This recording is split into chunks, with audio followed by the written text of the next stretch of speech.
Okay, so we're back. So you grew up in Maine. That's where you were. Yep. Um, I went to high school in Connecticut in the area I was talking about, and I tried to go to college, but I didn't. We didn't have good guidance counselors, Hmm. and no one really talked about things like endowment. So I went to a little place called Simon's Rock, which is part of Bard. And after a year in, there was no money.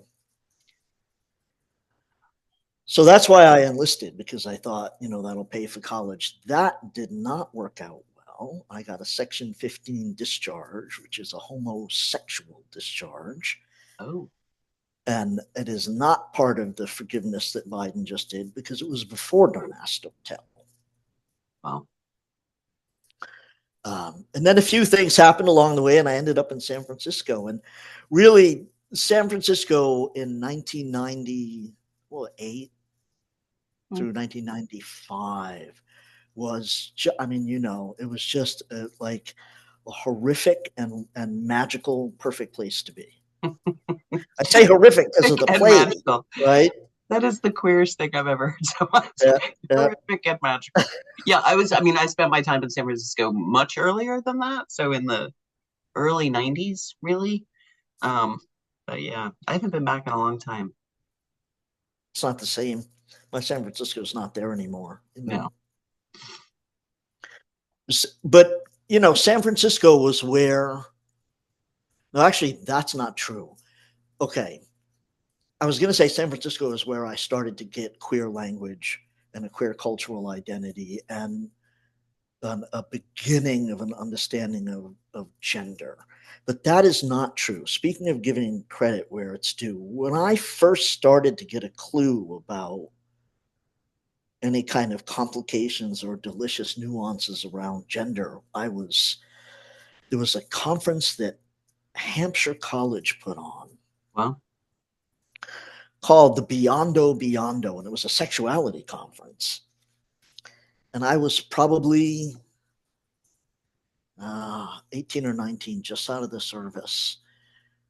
And a woman named Joan Nessel oh, nestle. was one of the speakers. And I was, really young and really cocky. And as much as I was queer and starting to explore leather and would identify myself as butch, I didn't have a clue, right? And this woman who was an older woman, comes out on stage in a black silk slip, Yeah. silk stockings with a line up the back, and slingback heels, and starts talking about sex and butch femme. Oh, oh, Yeah, the oh, Joe Nestle too. So for yeah, those of you who yeah, don't know that, another name that I'm gonna have to make sure y'all know. that's Uh, right. A restricted country. Yep. yeah, restricted country and the anthology, right, which is a Bible, I would argue, of butch Yep. femme identity. So Boots of leather, slippers of gold. yeah, She's not in that I'm a as little much. jealous you got to see her read or speak. So Well, I then later made a total ass of myself. Speaking of the kink, butch femme, sex world overlap, Tristan and Red were putting on a Ms. Leather contest in New York, I think in the early aughts.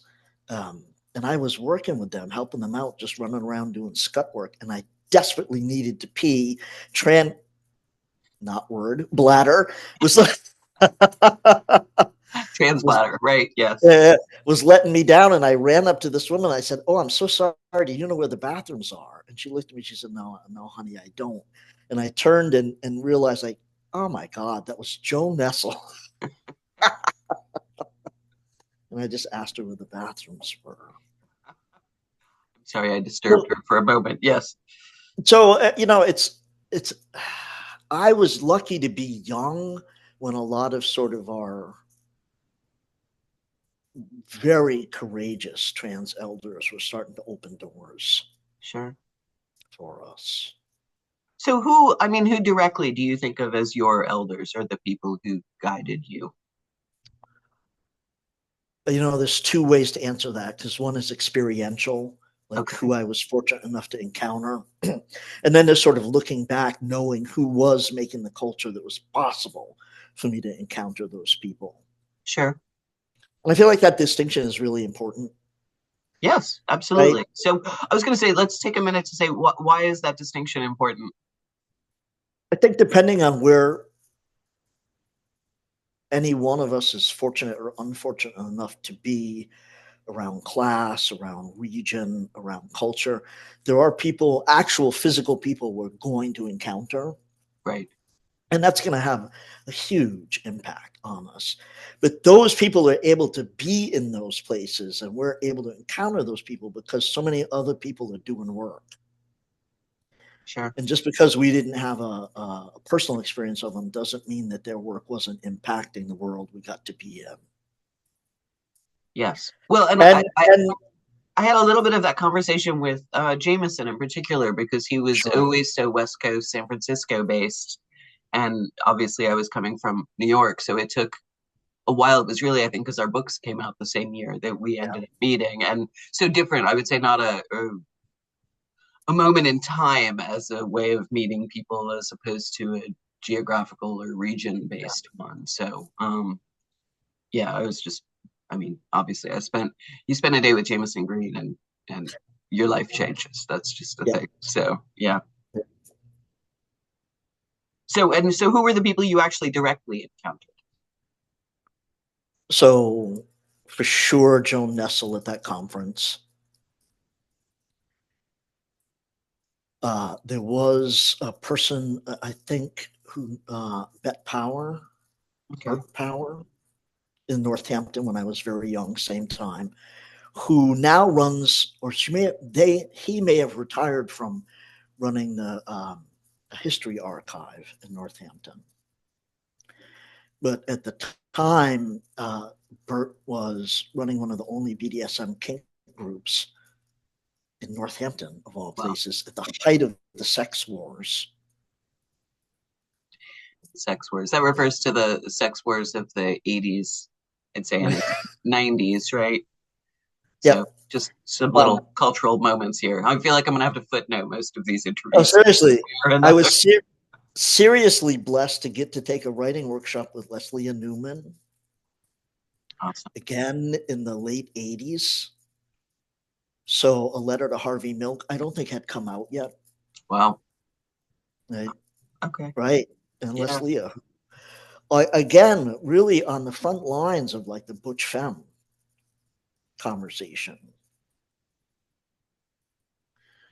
And I would say, I would say I'd add the detail here that if we're thinking about younger trans audiences, they might not even see butch femme identity as part and parcel of this conversation. And yet, for so many trans people, I know all the first, like when I was first like creating kind of couples groups, even in New York City, even in the early aughts, most of the trans men who were dating lesbians, right, were coming out of that that's right. cultural idea, if not actually that scene per se.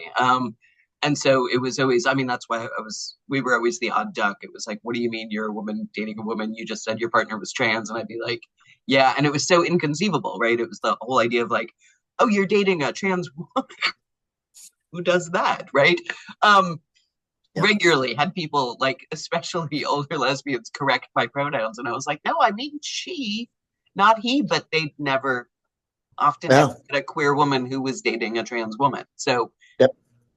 now I'm glad everybody is dating. Everybody should date trans women. But yeah, at the time it was like if you were in those kind of trans queer spaces, it was just assumed that you were a cis woman. If you were dating somebody, you were dating a trans dude. So That's right. That's right.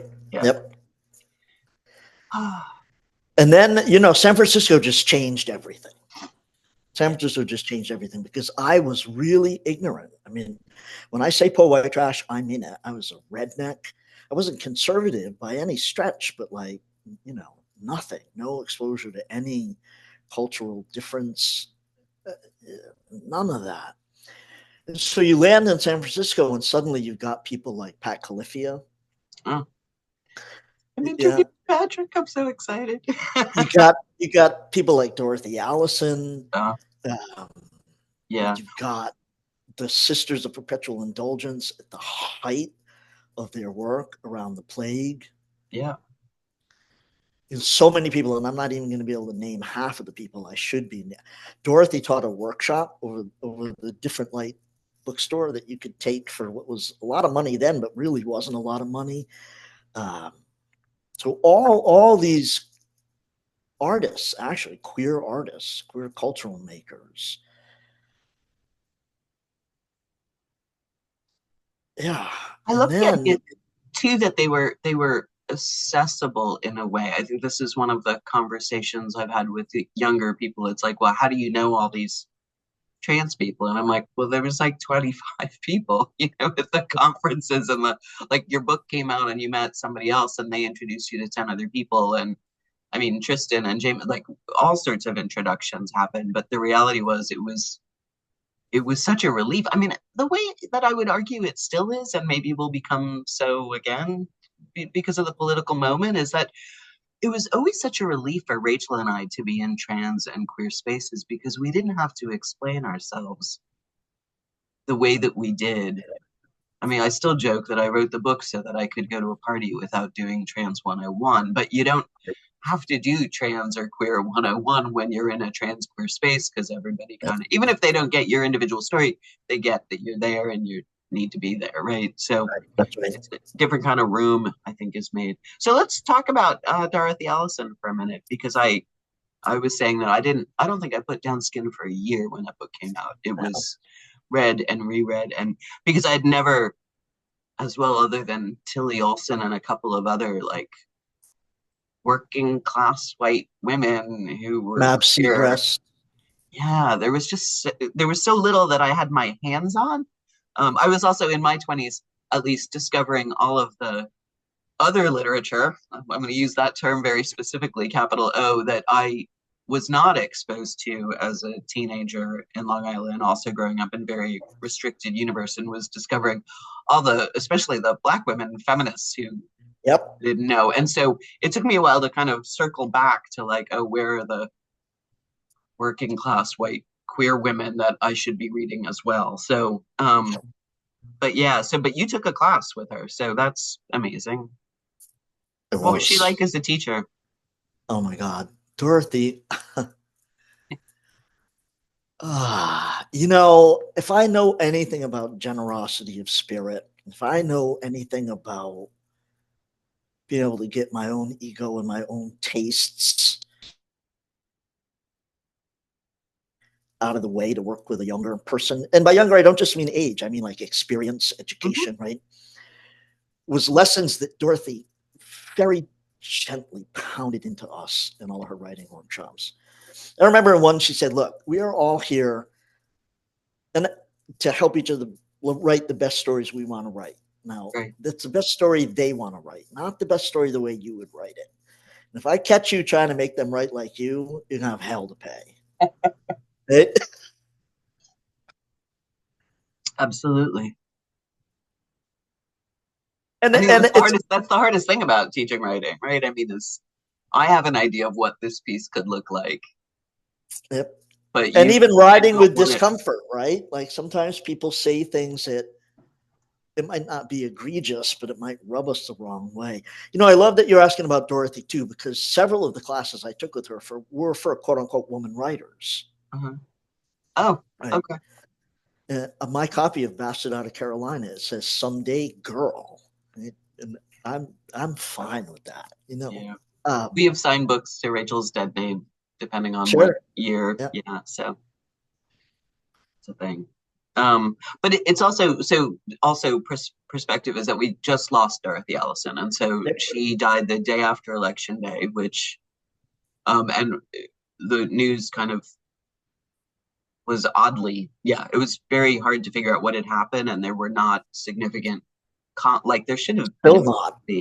still not like it's a weird silence, and I don't really understand it. It's like she was so gigantic. I mean, Bastard of Carolina was one of the only books I remember throwing against the wall because that the mom's final decision made me so angry. Not only did I throw it against a wall, I walked across the city to her apartment knocked on her door, and when she opened it, I said, "Oh, just fuck you."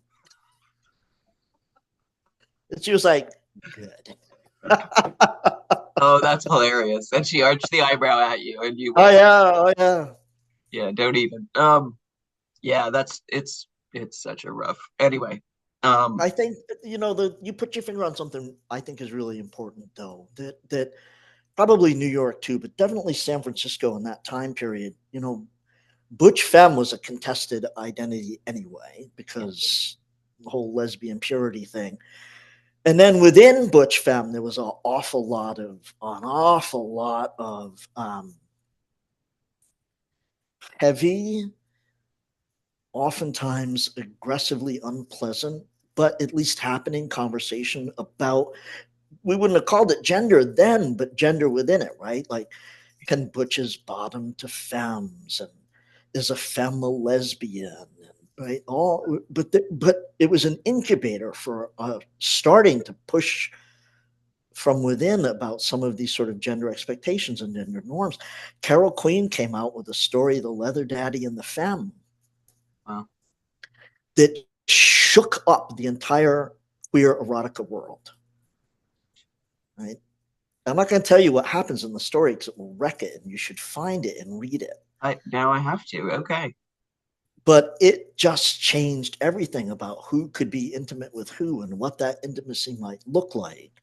That's about the same time that Auntie Kate Bornstein, was starting that, and she wrote a beautiful piece that the refrain is, if we're my people are not your people, but if we should dance with each other and we should kiss, what does that make me? What does that make you? So I'm getting shivers just even talking about it. Yeah. That So was often the conversation was like we don't even have the words for genders and when you're trying to force yourself into this.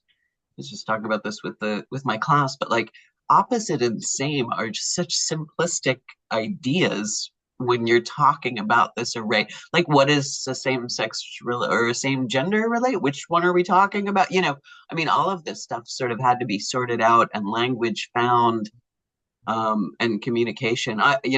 Again, Dorothy Allison was one of the first people I certainly read who was also, I mean, and I say this as the young person I was, but a woman who wrote obviously about sex and desire and satisfaction and complicated desire and all of that stuff that I was just like, okay, right, grew up right, Catholic, right? So what kind right. of information did I have? I mean, I ate that book. It was just, yeah, mind blowing. Yep. And then of course she's also making jokes about how, I remember her writing about, now what we consider, it's like, oh, harnesses, dildos, whatever, but announcing, even talking about penetration, right, was for potent. So Well, again, credit where it's due. Tristan Taormino with that photo shoot where she's in a mini skirt with a big old cock hanging out, right? Like femme cock. Hello, what?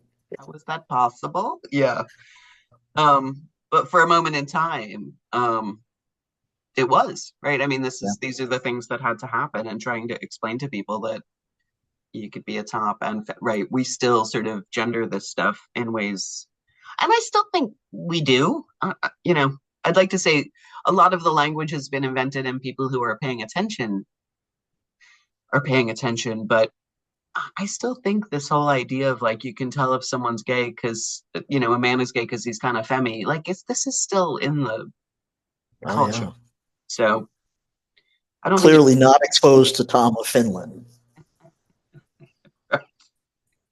no, which is only what, like 8,000 years old at this point. But or that's like considered sort of a type of gay man or whatever, whatever. So okay, so where are we? You took a class with Dorothy Allison. How did you end up back on the East Coast? Said ex-wife, not Okay. legal, was a chiropractor, and we knew we wanted to get back to the East Coast. I'm so grateful for the West Coast, everything it gave me, but culturally, I just couldn't. You'll understand when I say I wanted to go back someplace where someone was mad at me, they would just say "fuck you." You know? Yeah, yeah, I totally understand that. It's a complication. Or where you can say, "Oh, fuck you" with love too, which I would argue that's the thing I Exactly. have the hardest time with here is that I can't really joke because people think I'm just being mean, and it's like, no, "fuck you" is a loving statement, depending on. Exactly.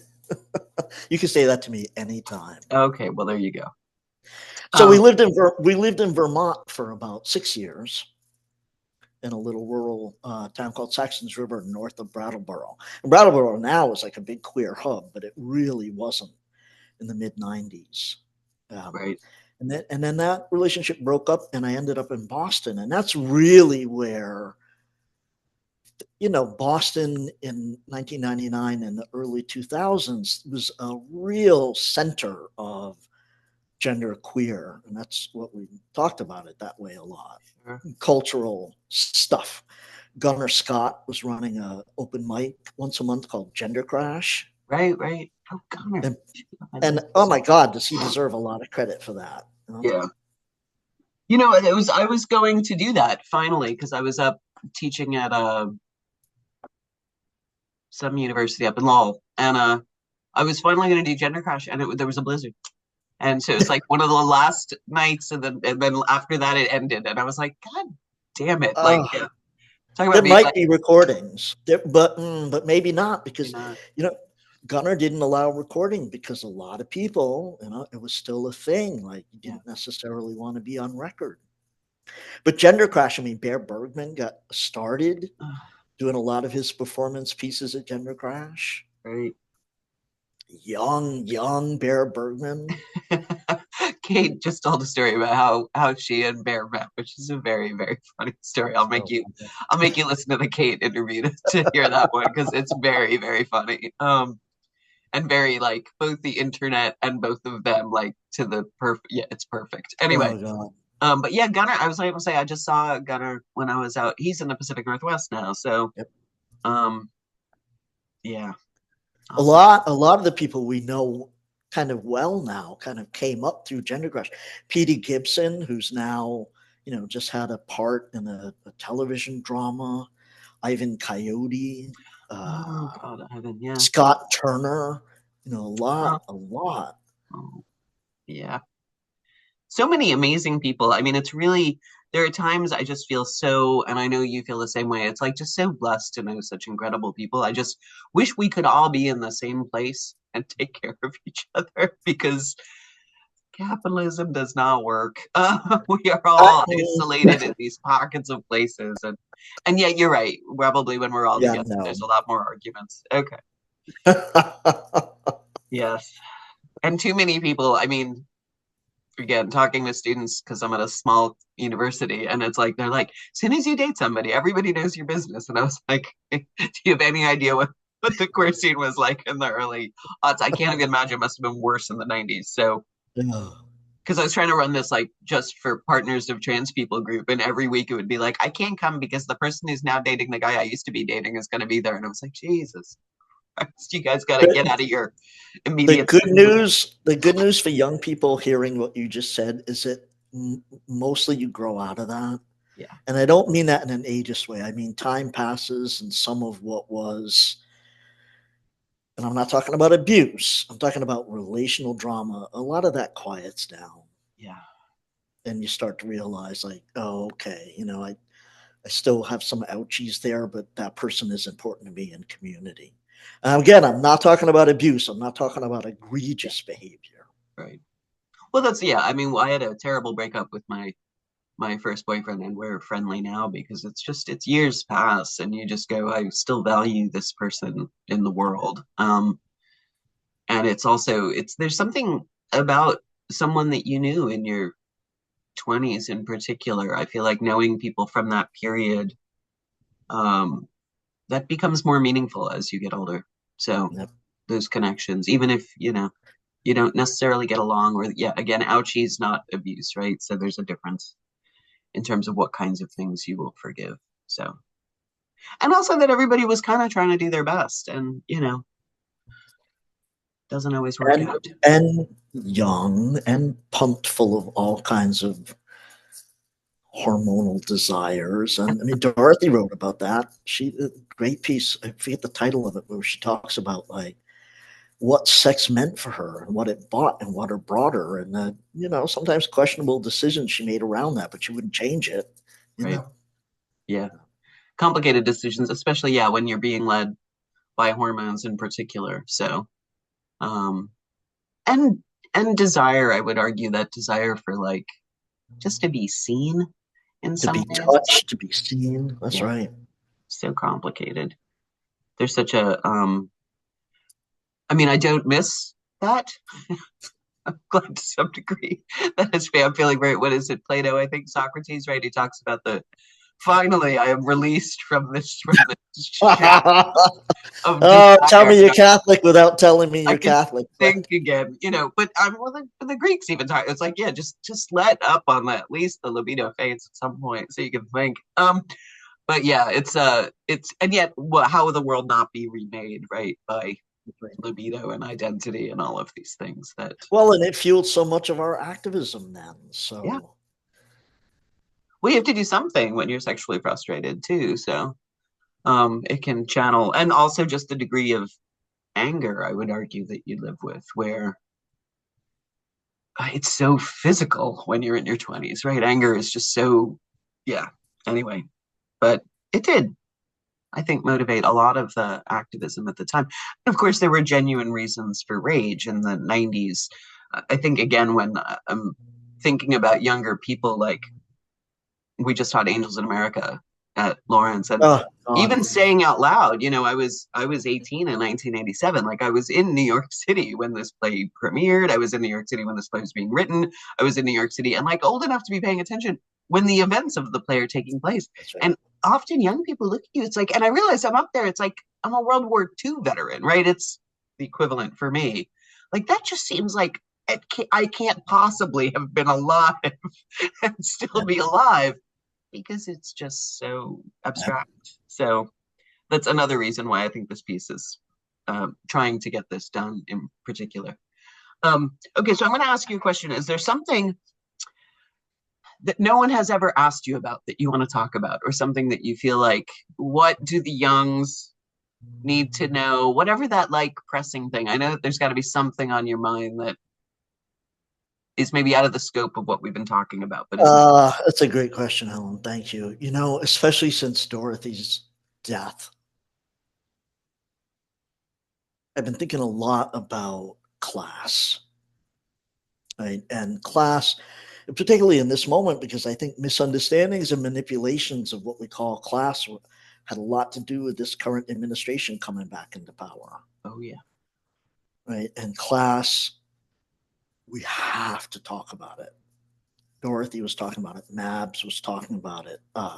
David Winiarowitz, may he rest in power, was talking about it, right? And that I think however we define ourselves within that gender community, as we start to try to come together even more powerfully and resist this come soon to be upon us administration, we have to be class aware. right. And really also, and I would ask people, especially as someone who's from like pretty kind of some of the lowest of the low class, to really remember that access to educational material, access to culture, access to the kinds of choices that make you able to move across country or not, right? Like that, we have to be intersectionally taking those things into consideration. We're going to leave people behind. I mean, that's one of the things I'm most worried about. It's like that. I was just trying to explain this to someone else, but I grew up with like people who didn't necessarily have much education, white working, my uncles, great uncles. It's like, but they knew who the boss man was, and that's the thing that I'm surprised by. It's like right now, this moment where we're talking about working class people, and it's like, and you see the education numbers, right, voting for Harris, but it's like you didn't have to have an education to know that that was a bad boss. And somehow that changed. And I'm not sure where and when and how. Um, I'm really fascinated by that. So, um, Maine, I And feel it's like and it's the longshoremen, the union work, like the guys who climb poles, it's like maybe it's just we just the disappearance of the unions, I would argue, is probably a big part of it, Yeah. but because that brought so much knowledge, especially. But yeah, anyway. But yeah, so class, especially, but the way that other parts of identity intersect with class or create class. Yeah. Yes, I all of it. remember. I remember in Boston. My partner at the time was pretty involved in putting together kink spaces for people, right? And one of the ongoing gender discussions over and over again, there was a group called Mob. I can't tell you what it is. Something or Massachusetts Orgasmic Bitches, and it fell apart eventually. And part of the reason it fell apart was that this debate about like including trans people or not. Oh, And we could do a whole session on all the different ways that got complicated. But you know, one of the things, and I'm sure you encountered this, was the sort of gatekeeping about at what point were you a good enough trans woman yes. that you could attend a party, right? And I was one of the things I fought with my partner about was, it's like, were they passing enough was the language at the time, and it made me apoplectic. I was like, there are trans people who cannot afford HRT, who cannot afford medical treatment, who cannot afford even the clothes you're saying they should have. And if she shows up in a black t-shirt and black jeans and black sneakers, yeah, let her in. You Yep. know, and to me, that's a class issue, right? It's also a disability issue and a lot of other things. But for me, it starts around, you know, Yeah, and but too, I mean, having worked, right, you know that I worked a lot with the cross-dressing culture as well. And often once people were realizing their transness, they had children, wives, grandchildren. Like, so a lot of them chose to be their femme selves on the weekend because they were the breadwinner, right? They couldn't abandon some when, okay, I have to, obviously. But for a lot of working class people, like that had to be your identity had to be put on the back burner because you had people to feed and yeah, and if your job doesn't allow for that kind of fluidity, yeah, and right? You which don't have a jobs job did that can show 20 up years like ago? that. Yeah, That's right. which jobs did? I mean, it was always a funny thing because as Rachel is an actor, people were like, "Well, why can't she just?" And I'm like, actors are some of the most gender restricted people. People don't realize Yeah. if you're playing romantic leading men, man, your nails can't be a little long, your hair can't be a little long, you don't get a lot of room. So Yep. certainly not 20 years ago. So Well, it's a Our thing. Flag Means Death only got two seasons, so Yeah, yeah, which I know everybody loved. I still haven't watched. I feel guilty, but yes. you don't have to feel guilty. You're busy. But I watch a lot of crap, but yeah. Right now I'm fascinated by this terrible show called I Am a Killer, except it's not what it sounds like. It's actually mostly interviews with people who have been convicted of murder. Oh, It's really complex and kind of more about incarceration than it is yep, about like the killing. It's a very, yeah, really interesting show. It just has this schlocky title, which I was like, I'm sure whoever created the project probably had a very different title that got changed for yep, Netflix or whatever. But yep. I'm sure it was something slightly more erudite than I Am a Killer. But anyway, it was a sick day. I was watching stuff, and now I get dragged into this. Like it's these big conversations about the death penalty and whether they should be more. Yeah. Like it's this really good show, and I'm like, how did this? Yeah. Anyway, it's like it got past the It got under past the point. under the radar because of the schlocky title. So I am recommending it to people because it's a really interesting show. Um, okay, so class, that's the one thing that we need to remember. I feel like there's going to be people, one of the requests I'm doing with folks is that um Dallas and I started talking about that there's so many people who were heroes and who did amazing work sometimes just in local community or just in Yeah, ways just like just under the radar of like national movement or didn't get the book published or whatever who were amazing parts of the community. So one of my asks is that we actually get some of the stories written of those people. Abe Rybeck, Okay, see, that's Abe cool. Rybeck in the Theater Offensive in Boston.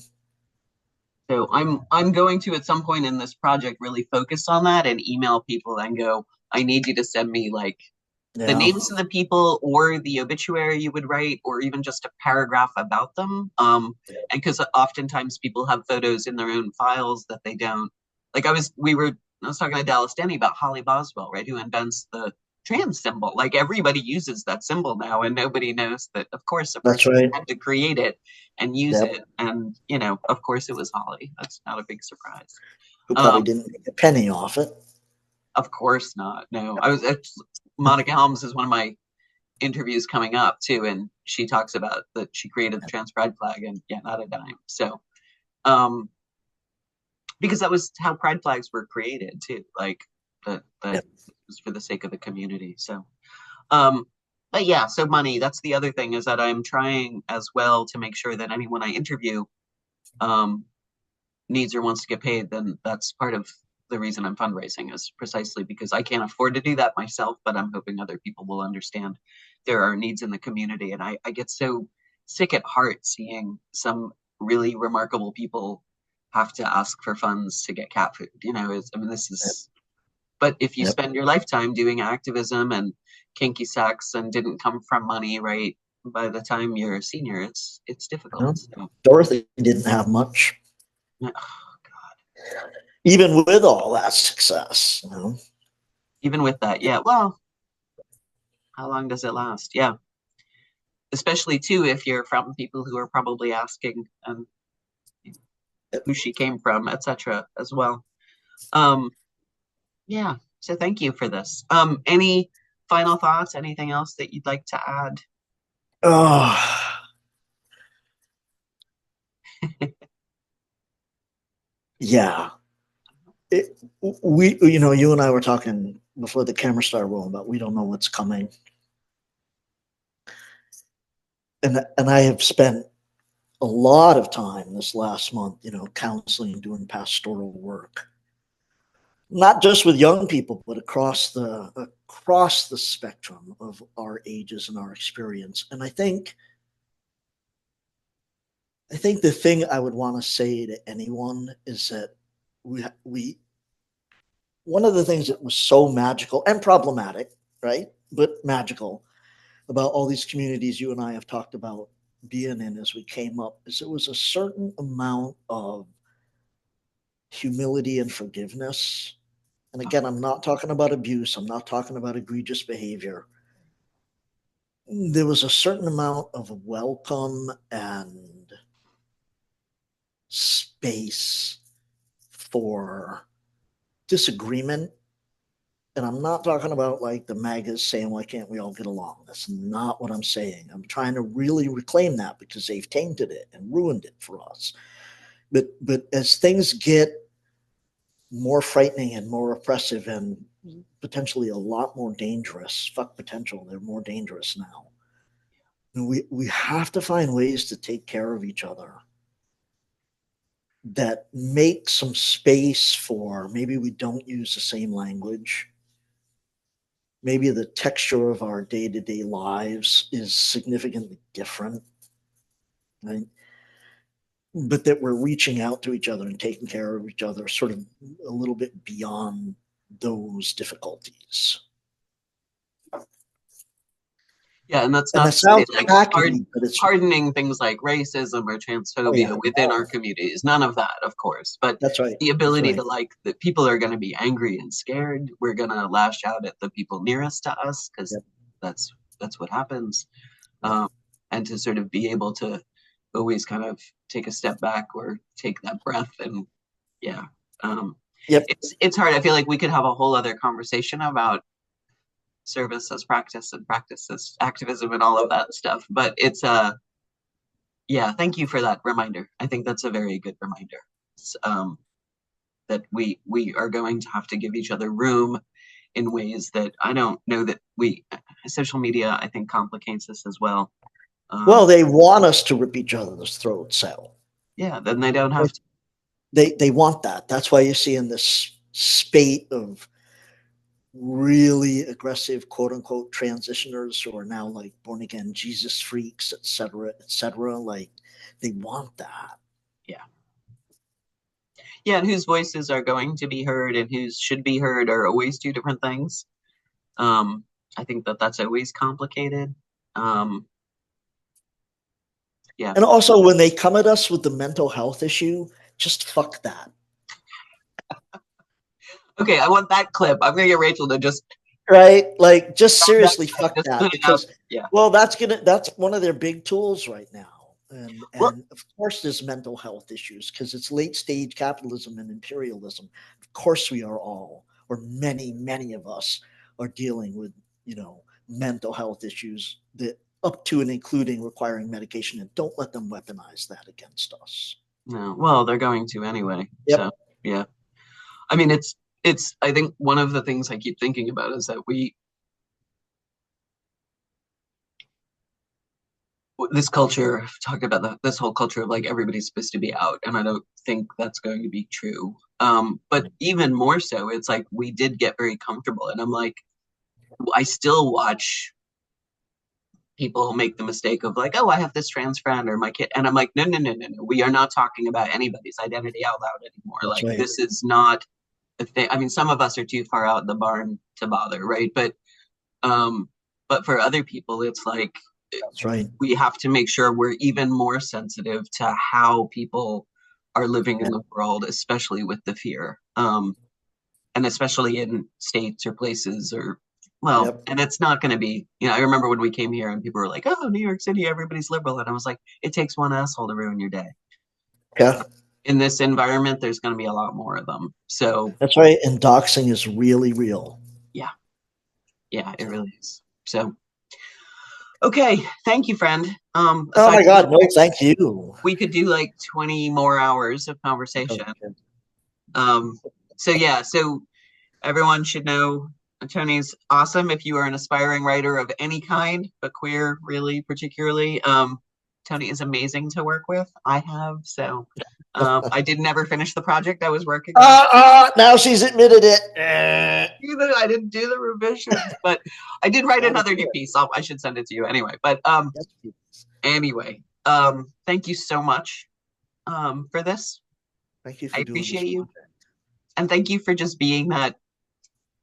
There's some people you just have to think of, and it's like, okay, Tony's got that corner of the universe, right? So, um, and I think that network is one of the things with these videos I'm trying to kind of go is like there really are a lot of us out here Yep. trying to take care of our little corners in some way or another. So for the youngs who are watching, right, feel free to reach out if you need. Yeah, we got the whole country covered in complicated ways. And So we, can make connections to people that yeah, some people might not even realize are out there who would be happy right. to be in touch with people. Especially in person ones, because Yeah. we know how to Yep. organize with phone chains and Yep. without an internet as yeah. Oh my God, wheat paste. Zines. We go back to zines. I feel like we might. So I was just trying to explain what a phone tree was. And anyway, like it's going to be a text tree now, and that's not going to be safe either. So Yep. when we leave our phones at home and go to another location, like we're going to have to start figuring out the new version of organizing under the radar. So That's right. quickly. Anyway, thank you so much, friend. Thank you, Helen. All the Have a love. fabulous rest of your day. Give Rachel a squeeze for me. Oh, of course, of course. Thanks for your patience. You betcha.